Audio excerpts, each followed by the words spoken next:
What's going on, guys? Welcome back to your channel. Today's video is going to be pretty much simple and straightforward. Obviously, I have another build for you guys here. I did review on these straps in my last video, so go check that out. 17 bucks, can't complain. Before I get started on the video, again, like I said before, I did open up my own little shop. It's called watch.wisely.yt. Go check that out. And they'll have some previous builds and, of course, future builds as well. I'm going to keep adding it to the collection.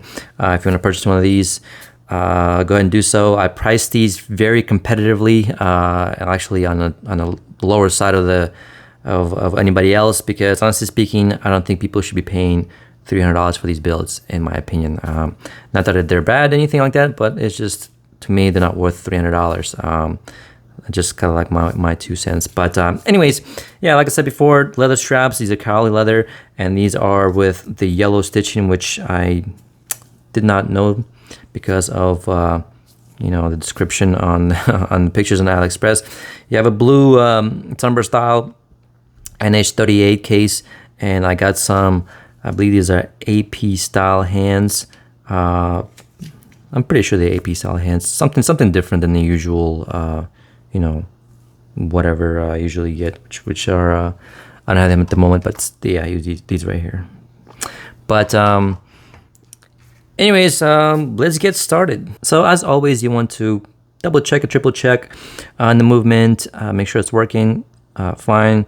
This one does. Again, this is an NH38. It does not have the calendar date function, so it's pretty straightforward and simple. This is a Sunburst blue dial, similar to the teal Sunburst teal dial that I have. I really love these dials. And of course, you want to double check, triple check, make sure you have, make sure you cut off the right pins. I already marked that up, so I'm gonna do that right now. And as always, you want to file down the remaining stems, make sure it's nice and flat. I got these pretty close, so I don't need to do too much flattening there, but looking pretty good. And the next step is going to be placing the dial on top of the movement, which is pretty straightforward. So looking pretty good. No gaps, no nothing, no interference. Everything is looking pretty straightforward. Honestly, I really like working with the NH38 just because there's no date movement involved, and setting the hands actually is super easy because you don't have to dial it in. But yeah, moving on to the next step. So like I said before, there's no date function, obviously, but yeah, you can put it any time you want, the hands. It really doesn't really matter. I usually do 12 o'clock, some people do 12 and 6. So I'm gonna go ahead and get started on that. Now, a quick little tip I wanna give you guys: if you do have these kind of plastic tweezers or whatever, what some people do, and I know that professionals do this too as well, they actually file down the tips of these tweezers to make it more sharper. And that's what I did, and then pretty much made it to where it's, you know, pretty much back to normal, because you do want those pointy ends to pick up hands and stuff like that. So if you have these, try to file them down, you know, with the file or whatever, or a nail filer or whatever you want to do, or sandpaper. It doesn't really matter, but yeah, you can clearly see I already filed some down to make it more straight, and so far it's working pretty well. So I'm gonna get them started on those hands right now.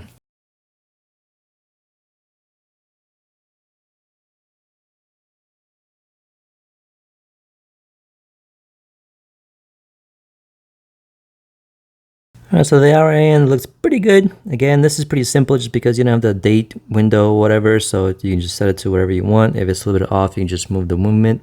Also, I forgot to mention that you might want to stop the movement when you're putting these on, because you don't want it to gears moving while you're putting these on. But yeah, anyways, that looking pretty good.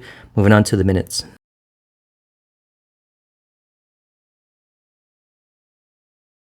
Okay, so of course you want to double check everything, make sure it doesn't rub and hit anything like the logo and the indices.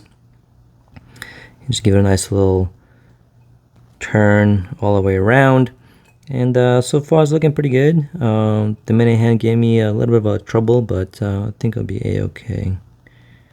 So that looks spot on, and I'm really liking this.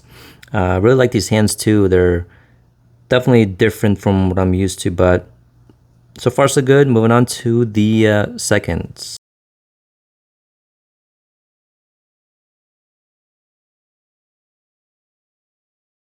Okay, so it took me a little while to adjust these, and there was the problem was the seconds was touching the minute. So sometimes these movements are spot on, sometimes you do have to finesse them a little bit, but it's looking pretty good. Nothing's touching. And yeah, moving on to the case. Okay, so like always, you want to measure the stem. I use a measuring tool. It's pretty simple. I just measure the distance between the actual crown and the actual screw down part. It's about 7.9. That's about right. And then take this the stem out, measure it, cut it, put some Loctite on it, some blue Loctite on it, and wipe off the excess and let it dry, and then put it back in, and we'd be good to go. Okay, so I finally measured up the stem, and I also put some Loctite on it. So I'm gonna let it cure for maybe 5 minutes or so while I work on the case. Always clean the case inside of it. Make sure there's no debris, make sure there's no dust, all that good stuff. So I'm gonna do that right now and then move on to the next thing. Okay, so the glass looks pretty clean to me. Another quick tip for you guys, I use Q-tip of the rubbing alcohol, and it dries really fast, and I just dip it in there and just real quick get in there, and then of course I use my lens pen to finish it off, and it works really well, and it also dries pretty much instantly because it's obviously alcohol. So anyways, yeah, almost there for the final step, and I'm gonna put this on here, and then I'm gonna go ahead and put the crown in there as well, the stem I mean. So it's a little bit off, so I need to move the movement a little bit up.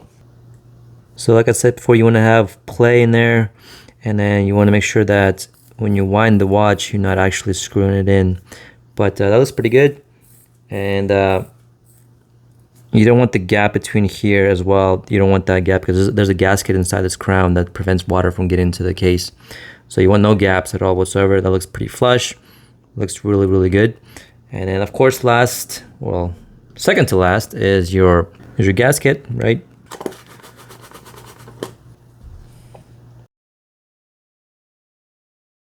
You want to set it in a groove. There's a groove that in the case that tells you where to put it at. Get a case, and I like to clean the cases as well in the back.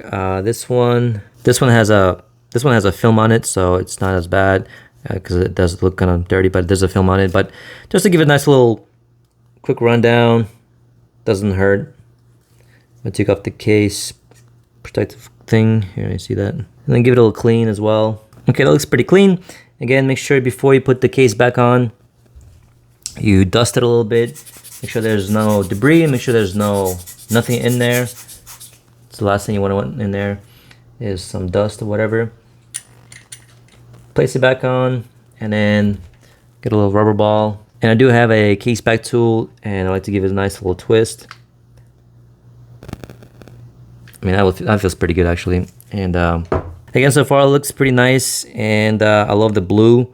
And we're on home stretch, and then let's get these bands on, and then we'll do a little wrist check. Okay, so I got the leather straps on, and so far I like this way this looks. I really do. The one main concern was having that gap between the strap and the case, and that doesn't look like the case.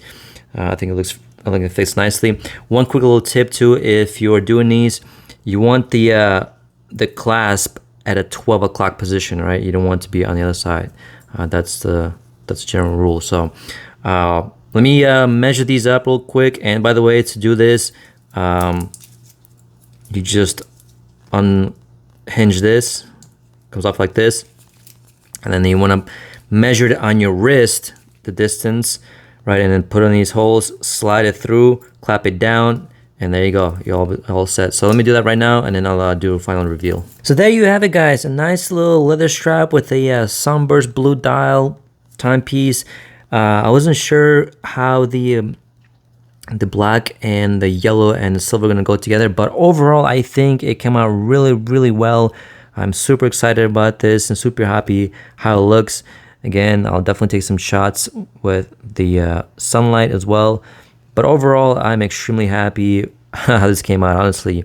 The straps are, again, not that bad. I wish they were a little bit thicker. They're about 3 millimeters. Again, watch that video of me doing a review on these.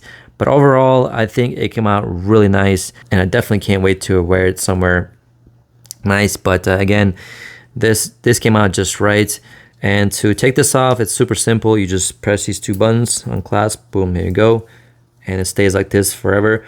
If you want to adjust, you can. You just pop this open and adjust the length, but that's about it. That's how it goes. But yeah, again, if you like this kind of videos, if you like this build, please do subscribe to the channel, comment down below, and like the video. Again, this will be available on my store. I have many more coming. I actually have 3 in the works that I have the parts already that I have to put together. But anyways, I don't want to make this video too long, but thank you all for watching, and I'll catch you guys on the next one.